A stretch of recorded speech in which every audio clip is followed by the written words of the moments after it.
অন্যায়, সব অবিচারের প্রতিশোধ আমি নেব। তোমার মৃত্যু দিয়ে যেভাবে তুমি আমায় চোখ খুলে দিয়েছ, তাতে তো আমি এখন সবই বুঝতে পারছি, কোনটা ঠিক।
বেবি, তুমি তুমি কোন সাহসে এই ঘরে এসেছো? বেবি, আমি তোমার দেখতে এসেছি বেবি। কি দেখতে এসেছো তুমি? কি দেখতে এসেছো? সাদা ধান করে আমাকে কিরকম দেখাচ্ছে? মাছ মাংস খাচ্ছি না অন্য কিছু খাচ্ছি? আমার চুল বাঁধা আছে না এলোমেলো রয়েছে? কোন সাহসে তুমি এই বাড়িতে এসেছো? কোন সাহসে? তুমি ভুলে যেও না, আজ তোমার জন্য কিন্তু আমার এই অবস্থা। বেবি, বেবি, এভাবে বলুন, আমার আমার খারাপ লাগে। আমি সত্যি তোমাকে দেখতে এসেছি। হ্যাঁ, হ্যাঁ, এটা ঠিক যে তোমার কাছে আমার একটা দরকার আছে। আর সেটাই বলো, তুমি একটা উদ্দেশ্য নিয়ে এই বাড়িতে এসেছো। তা কি বলবে চটপট বলে ফেলো দেখি। না, তেমন কিছু নয় আসলে। আমি জাস্ট এটাই বলতে চাইছিলাম যে তুমি এসব পাগলামি কেন করছো? কেন করছো বেবি? এর থেকে বেরিয়ে এসো। পাগলামি? কিসের পাগলামো? এই যে এই যে তুমি ভোটে দাঁড়াচ্ছ বেবি, এটা পাগলামি নয়। কি লাভ হবে তোমার এতে? নিজের বাবাকে ছোট করে তুমি কি পাবে? আর এটাতে তোমার বাবার পলিটিক্যাল ক্যারিয়ার একদম একদম ধুলোয় মিশে যাবে। মেয়ে হয়ে পারবে তোমার ড্যাডকে এরকম করতে? ও, সেটাই বলো। তাহলে তোমার আসল উদ্দেশ্যটা হলো সেটাই। আমি এবার এক মুহূর্তের জন্য ভেবেছিলাম তুমি একটু অনুতপ্ত, কিন্তু এখন তো দেখছি অনুতপ্ত শব্দটা তোমার ডিকশনারিতেই নেই। একটু আগে তুমি কি বলছিলে না, বাবা আর মেয়ে? ওই কথাটা বলতে তোমার একটু লজ্জা করলো না, তাই না? যে মা তার নিজের সন্তানকে বিধবা করতে দ্বিধাবোধ করে না, দিন রাত তার সংসারে শ্বশুর শাশুড়িকে কষ্ট দিচ্ছে, মেয়েকে বোঝাতেই পারে না এটা তার পৃথিবী, মেয়ের আবেগের কোনো মূল্যই নেই, সেরকম মা বাবার সঙ্গে আমার কোনো সম্পর্ক নেই। আমি তাদের মা বাবা মনে করি না। বেবি, বেবি, বিশ্বাস করো, আমি আমি এইসব ঘটনাগুলোর জন্য সত্যি লজ্জিত খুব। বিশ্বাস করো। কি? তুমি লজ্জিত? আমি বিশ্বাস করি না যে প্রমীলা সরকারের লজ্জা আছে। আর তুমি কিন্তু এসব কথা বলো না, লোকে হাসবে কিন্তু। আসলে তুমি তোমার স্বামীকে বাঁচানোর জন্য লজ্জার নাটক করছো। আমি তো মন্ত্রী বিশ্বনাথ সরকারের বিরুদ্ধে লড়ছি। আর তাছাড়া আমার মা বাবা তো শুভ্র চৌধুরী আর রুমা চৌধুরী। বেবি, তুমি কিন্তু ভুল করছো। তুমি বিশ্বনাথের মতো একজন এক্সপিরিয়েন্সড লিডারের এগেনস্টে দাঁড়াচ্ছ। গোহারান হেরে যাবে তুমি। আর তাই আমি তোমাকে শেষবারের মতো বলছি, এখনো সময় আছে, তোমার নামটা উইথড্র করে নাও। শোনো, যারা ভয় পায় তারাই কিন্তু যুদ্ধ থামাবার চেষ্টা করে। যেমন তুমি বিশ্বনাথ বাবুর হয়ে এত উদ্যোগী হয়ে উঠেছ। বেবি, তুমি ওকে, আমিও দেখবো তুমি।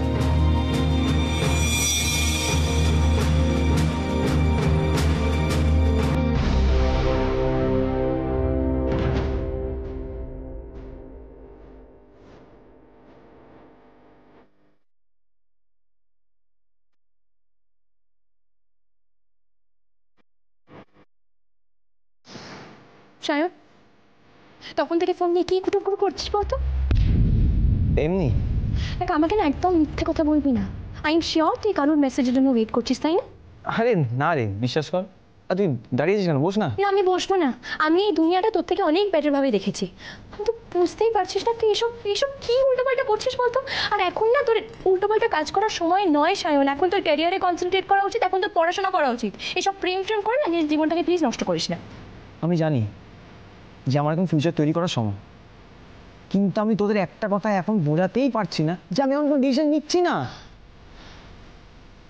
কিন্তু আমি যখনই বিয়ে করি না কেন, ঝিমলিকে বিয়ে করি। তুই কি ভাবিস বলতো? হ্যাঁ, এত যে পাকা পাকা কথা বলছিস, কি ভাবিস তুই? বিয়েটা কোনো ছেলে খেলা? তুই তুই আমার আর দাদার ইনসিডেন্টটা দেখলি না? আমি তো সেসব কথা বলছি না, আমি তো সিম্পলি একটা কথাই বলছি যে আমি যখন বিয়ে করব ঝিমলিকে করব। সেটাতে তোদের যদি কোনো প্রবলেম থাকে থাকবে। তোর কি মাথাটা খারাপ হয়ে গেছে? তুই দেখলি না যে বৌদি এই সংসারে এসে কিভাবে আমাদের সংসারটাকে তছনছ করে দিল? তুই আবার ওই বাড়ির আরেকটা মেয়েকে এই বাড়িতে আনবি? মানে অদ্ভুত ব্যাপার, আমি তো বুঝতেই পারছি না তুই এসব কি উল্টোপাল্টা করছিস।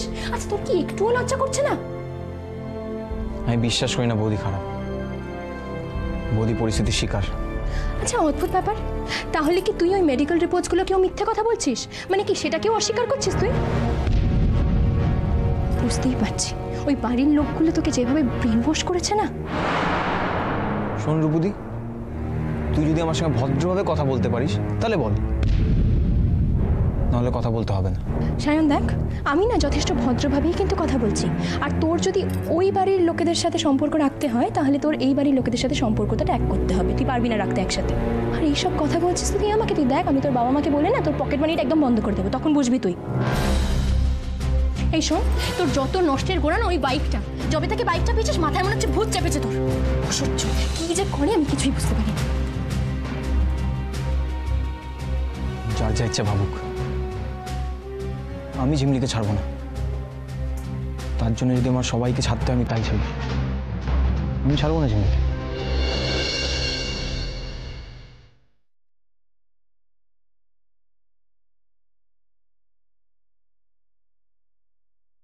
তোর বাবা যে এরকম একটা কাজ করতে পারেন আমি তো চিন্তাই করতে পারছি না রে।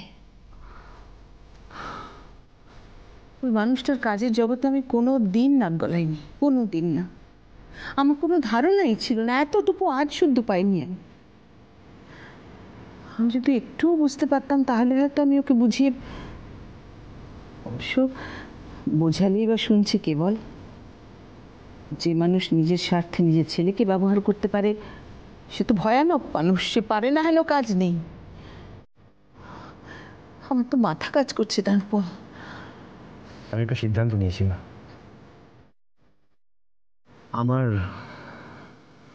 আমি এই কোম্পানিতে থাকবো না। বাপের সাম্রাজ্যের অংশীদার হয়ে আমি থাকতে চাই না। আর যেভাবে বাবা দিনের পর দিন অসৎ উপায়ে রোজগার করে গেছে, আমি সেই রোজগারের অংশীদার নই, ভাগিদার নই। ঠিকই তো, যা ভালো বুঝিস কর। আমার তো সমস্ত পৃথিবীটা একেবারে ওলট পালট হয়ে গেল। আমি আর একটা সিদ্ধান্ত নিয়েছি না, আমি বাড়ি ছেড়ে চলে যাব। কি বলছিস কি তুই রূপম? তুই বাড়ি ছেড়ে চলে যাবি কেন? তাহলে আমার কি হবে বল? তুই কোম্পানি ছেড়ে দিবি বলছিস, সে ছেড়ে দে, কিন্তু এই বাড়ি তোর বাবার কোম্পানির পিছনে তোর তো অবদান কম নেই বাবা। আছে আছে, আমি জানি আছে। আমার না কেমন মনে হচ্ছে যে আমার বাড়িতে থাকাটা উচিত হবে না। মানে এটা আমার একটা ব্যক্তিগত পারসেপশন বলতে পারো। মানে বাড়িতে না থাকলে আমার জীবনটা হয়তো অন্যরকম হতো। আমার বিবাহিত জীবন সেটা হয়তো এরকম হতো না। আরও অনেক বোঝাপড়া থাকতো আমাদের মধ্যে, এভাবে শুরু হয়ে শেষ হয়ে যেত না।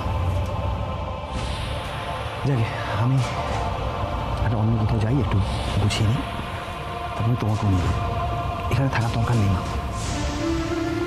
দরকার নেই। দেখ রূপম, কি জানিস তো, মেয়েরা আর যেখানেই থাক, তাদের জীবনে আর যা কিছুই হোক, স্বামীর ঘর অত চট করে কোনো মেয়ে ছেড়ে যেতে পারে না, এটাই হয়তো তাদের নিয়তি।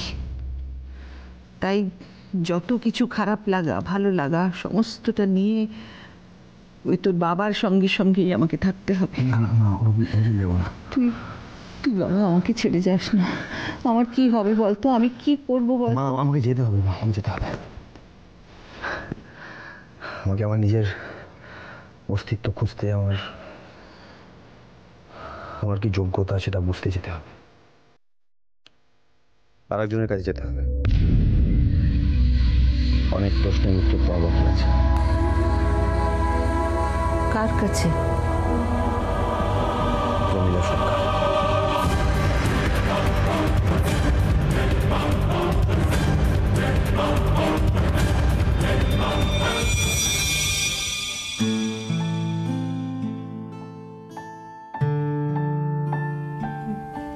বৌদি, শ্রেয়া, শুনলাম তোমার মা এসেছিল।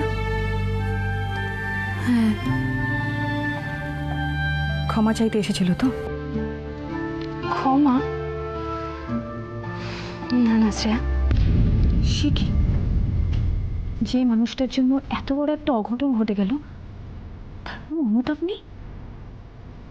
অনুতাপ? অনুতাপ তো থাকে মানুষের।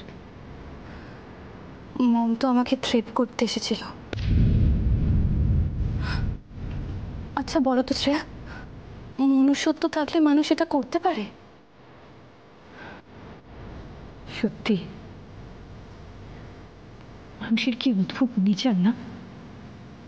একজন মা হয়ে তার সন্তানের এত বড় সর্বনাশ করে দিল, অথচ তার জন্য তার কোনো পরিবর্তন হলো না। আমিও তো সেটাই ভাবি মাঝে মাঝে, যত ভাবি তত অবাক হয়ে যাই।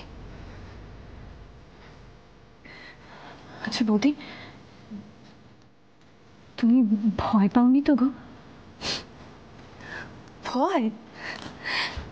আমি এখন আর কোনো কিছুতে ভয় পাই না শ্রেয়া। আমি এখন লোহার মতো শক্ত হয়ে গেছি, বলতে পারো আবেগহীন হয়ে গেছি। চল, আমার কথা বাদ দাও, তুমি বলো তোমাদের বিজনেস কতদূর? কথা চলছে, একজন ইনভেস্টর দরকার জানো। একটা ইনভেস্টর পেলেই সব কিছু ঠিক হয়ে যাবে, কিন্তু যতক্ষণ না একটা ইনভেস্টর পাওয়া যাচ্ছে, জানি না বৌদি কি হবে গো। ততদিন এরকম অ্যাংজাইটিতেই থাকতে হবে আমাদের। শ্রেয়া, আমি এই মুহূর্তে তোমাদের তো কোনো রকম হেল্প করতে পারছি না। যতক্ষণ অবধি ভোটে না জিতছি, ততক্ষণ অবধি কোনো কিছু সম্ভব নয় শ্রেয়া। সেটাই তো চিন্তার বিষয় বৌদি।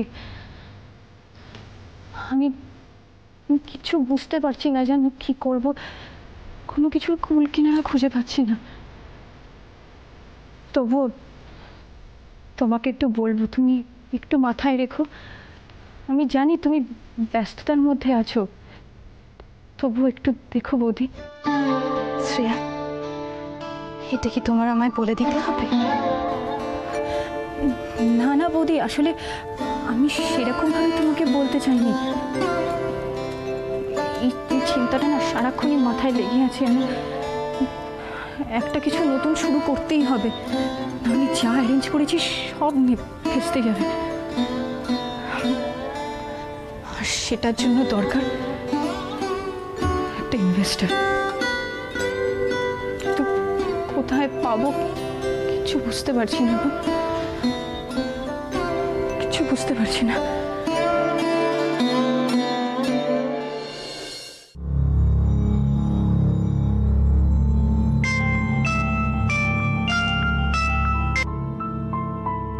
হ্যালো। বলো। তোমার সঙ্গে কিছু জরুরি কথা ছিল আমার। শুনছি, বলো। আমি আর এই বাড়িতে থাকবো না। কি? আমি একটা মেসে থাকবো ঠিক করেছি। আমার এই বাড়িতে থাকতে ভালো লাগছে না। মেসে? প্রথমে একটা ছোটখাটো চাকরি জোগাড় করবো নিজের হাত খরচা চালাবার জন্য, তারপর একটা বড় চাকরি পেয়ে তোমাকে বিয়ে করবো। এই বাড়ির সঙ্গে কোনো সম্পর্ক রাখবো না আমি। সবাইকে চেনা হয়ে গেছে আমার। না সায়ন, তুমি এরকম করবে না। দেখো, যতক্ষণ না দুবারই লোকজন আমাদের সম্পর্কটা মেনে নিচ্ছে ততক্ষণ পর্যন্ত আমি নিয়ে আর ভাববো না। সবচেয়ে ভালো হয় তুমি এগুলো এখন মাথা থেকে বার করে দাও, বিদেশে যাও, ভালো করে পড়াশোনা করো, তুমি ফিরে এলে তারপর দেখা যাবে। আমি পারবো না ঝিমলি, আমি সিম্পলি পারবো না। তুমি কেন বুঝতে পারছো না যে তোমাকে ছাড়া তো আমি বাঁচতে পারবো না, আর ওখানে গিয়ে আমি ফিউচার ঠিক করবো বাইরে তোমাকে ছাড়া? এটা হয় না, এটা হবে না। প্লিজ তুমি একটু বোঝার চেষ্টা করো। বুঝি সায়ন, কিন্তু অনেক সময় এরকম পরিস্থিতি আসে যখন সব বুঝেও মানুষের কিচ্ছু করার থাকে না। কষ্টগুলোকে নিজের ভেতরেই চেপে রাখতে হয়। আর আমি চাই না আমাদের সম্পর্কটার পরিণতি দিভাই আর রূপমদার সম্পর্কের মতো হোক।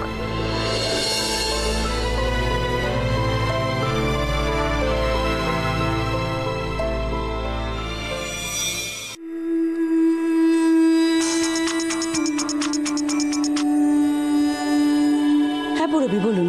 হ্যাঁ দিদি, খবর আছে। কি খবর? আজকে না রূপমকে আমি দাদার ব্যাপারে সব বলে দিয়েছি। মানে কি?